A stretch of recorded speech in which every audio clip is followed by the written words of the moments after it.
Hello everyone and welcome. If you're looking for a simple, powerful way to carry an entire library in your pocket, Google Play Books is for you. Whether you want to dive into the latest bestseller on your commute, listen to an audiobook while you exercise, or even study your own documents, Google Play Books might be the perfect help for you. Now, what is Google Play Books? It's Google all-in-one digital bookstore and reader app. Think of it as a massive bookstore that is open 24/7, right on your phone, tablet, or computer.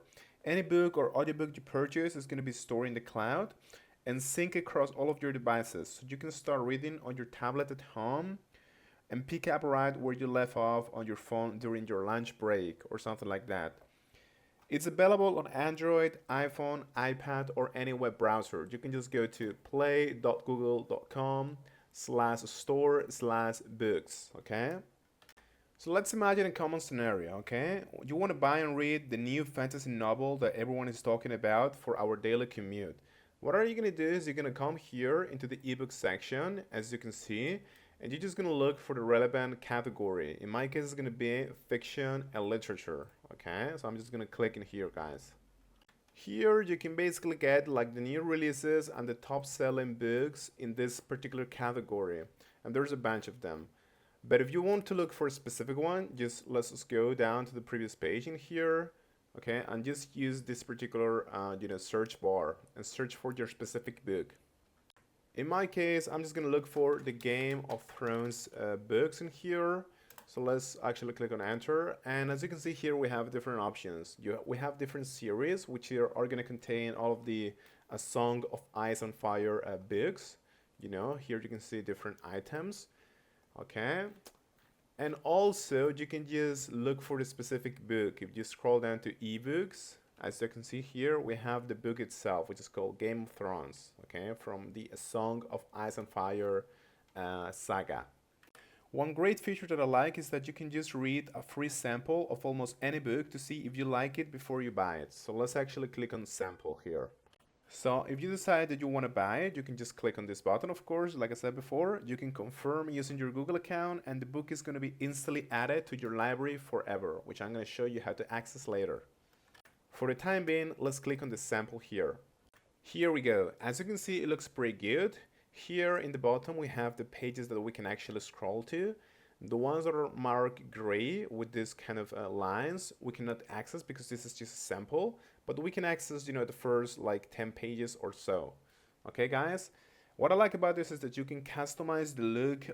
For example, if we click on this display options menu, we can change to dark theme, which is going to be amazing if you're reading in the night. You can also change the font, which I find really, really cool.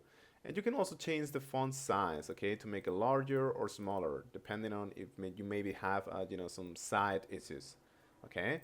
You can also change like the line height or the line spacing, and yeah. And one of my favorites is that you can actually change the layout to a one-page layout, okay, which I find really great. Or instead, a two-page layout, more like a book, like a physical book.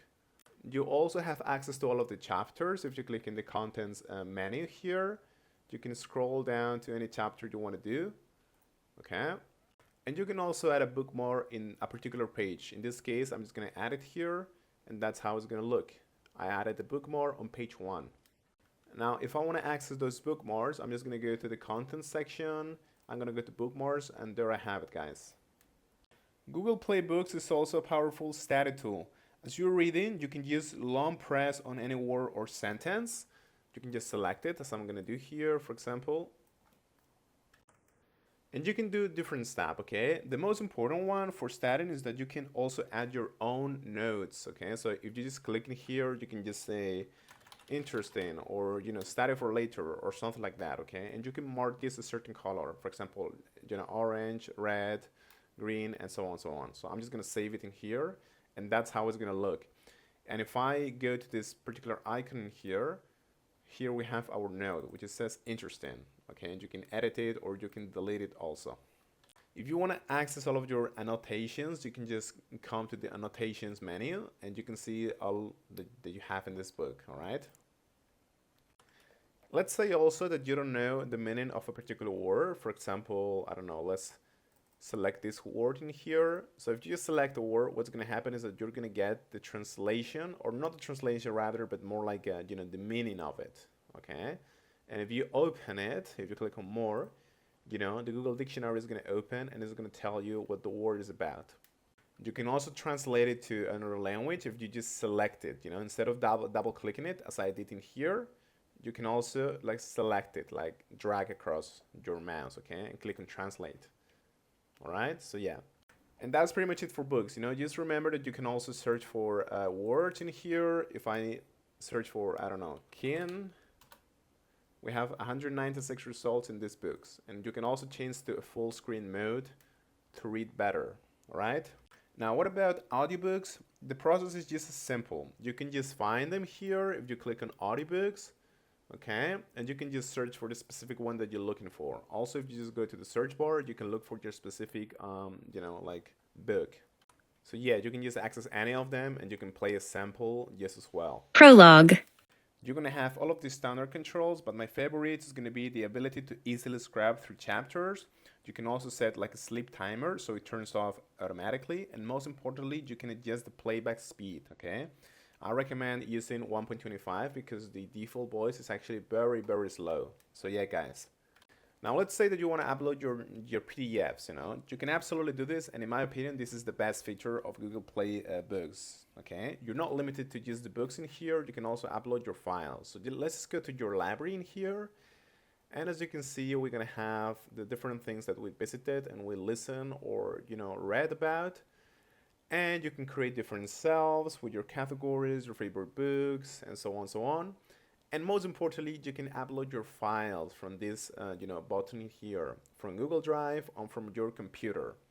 And once you upload a PDF, you can just read it and do the same things: annotations, search, translate, so on and so on. And that is amazing in my opinion. So yeah. This is fantastic for personal documents, reports, and free ebooks from the web that are not necessarily on Google Play Books. You can still upload them here. Okay guys, so that's pretty much it, and I hope that you can make use of it. Thank you so much.